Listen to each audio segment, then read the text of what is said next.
Y'all, 3 weeks ago, I bought a new couch. And before you go thinking that this is a decorating episode, stay with me here. Because what happened in my brain when I bought that couch tells you everything you need to know about what scarcity actually does to a person. I had a number in my head, a budget, and this couch was way over that. But the second I saw it and sat in it, I knew. This is exactly what my life had been missing. Okay, not really, but it was a down couch. I'd never in my life sat on a down couch before, and I didn't know I needed it until that exact moment. And do yourself a favor, go sit on a down couch if you hadn't before. Now, it was a floor model, custom ordered by somebody else who didn't pick it up after all, which is why it didn't look like any of the other couches I had seen in the 4 other stores I'd been to. They all started blending and looking alike, but that was also why the price was actually closer enough to my original budget to make it possible. And I still sat there on that couch in that store, running through every scarcity thought my brain has ever had. I can't afford this. What if something comes up? What if? Even though I knew I could afford it, even though I had done the math, even though this was exactly the kind of thing I had worked my whole life to be able to do without guilt. That moment stopped me in my tracks because I realized the circumstances had changed. My brain had not. And that's what we're talking about today. Hey y'all, it's your podcast bestie Jama. Welcome back to the Jama Pantel Unfiltered podcast, where we say the things out loud that most people keep pushing way down, which is very on theme for this episode, because pushing things down is my superpower. Truly, I have a PhD in keeping it moving. And today I want to talk about where that came from and what it actually costs you. If you were around for season 1 of this podcast, back when it was called Living the Whole Picture, I think about 12 people were listening back then. I did an episode called The Story Behind the Hustle. It was probably the rawest thing I had ever recorded or shared, and I never shared it on my blog or on social media because honestly, it was too much at the time, and it still is. But I'm in a different place now, and this show is called Unfiltered for a reason. So here we go. As some of y'all may know, I grew up in a small Texas town, a ranch, no stoplights. My class from kindergarten through 5th grade had 5 people in it, who I still talk to today. Life was simple in a lot of ways. But even as a kid, I was very aware of adult struggles. Money was always a source of tension. I watched it cause pain in ways that stuck with me long before I had the words for what I was witnessing. By the time I graduated high school, things were really tight. My mom gave me an IOU for my graduation gift. That piece of paper meant everything to me because it showed me how much she cared, even when there was nothing tangible to give. When I left for college, I brought with me a set of twin bed sheets, a few pieces of clothes I had, and not much else. No car, no savings, no safety net. I remember talking to my future roommate before we moved in and realized when she asked me what I was bringing that I honestly had nothing to contribute to the dorm room. It was embarrassing, but I made do. And then college, of course, happened.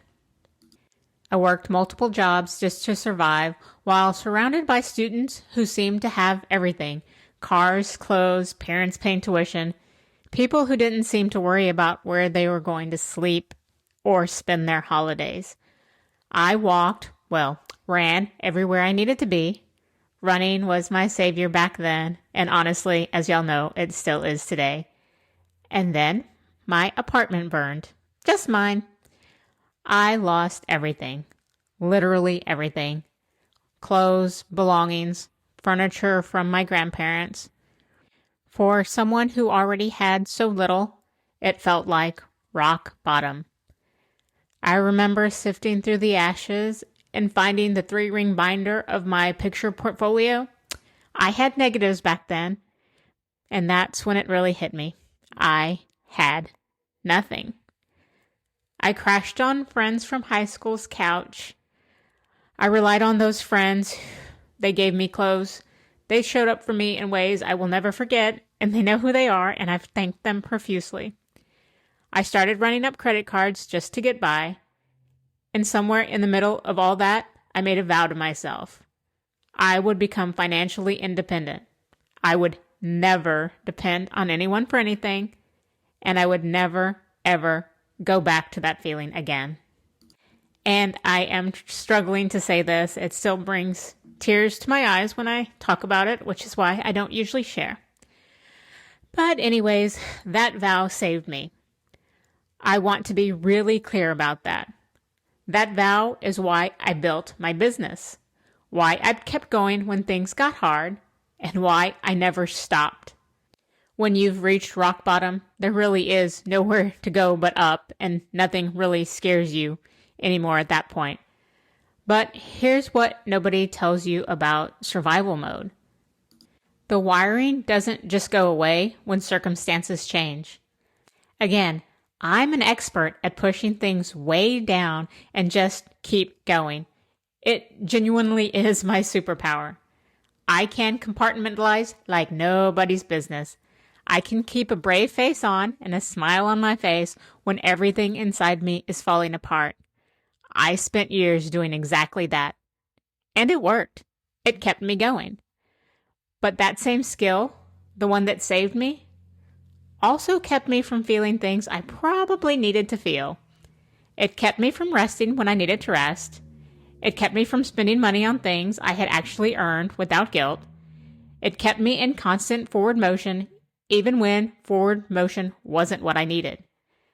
Because when you have built your survival around never stopping, stopping feels like a threat.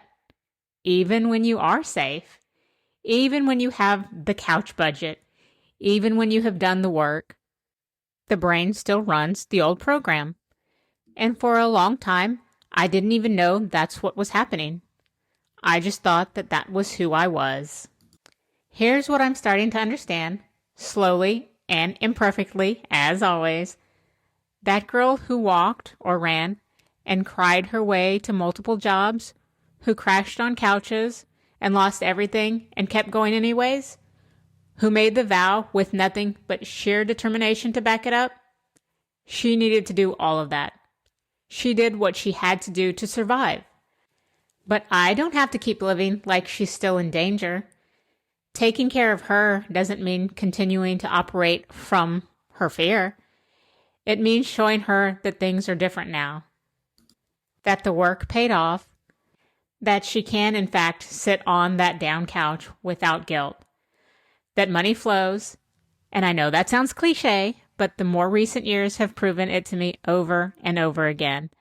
It has a way of showing up when you need it if you stay open to it. And that's new for me. Letting go of the control. Trusting the flow a little. Not being quite such a control freak about every single dollar or every single outcome. Still a work in progress, as I will tell you openly. I still catch myself running the old program all the time. But I'm getting better at noticing it now, and noticing it is the first step to changing it. So if you grew up with money causing pain in your house, this episode is for you. If you built your whole identity around never needing anyone, this episode is for you. If you've done the work and changed the circumstances, but your brain still hasn't gotten the memo, this episode is for you. You are not broken. You are wired for survival. And survival got you to where you are now. But maybe, just maybe, you don't have to earn safety anymore. Maybe you can just have it. That's what I'm working on, one down couch at a time. All right, y'all. If this one hit home, send it to someone who needs to hear it, and I'll talk with y'all again real soon. Thanks, y'all. Bye.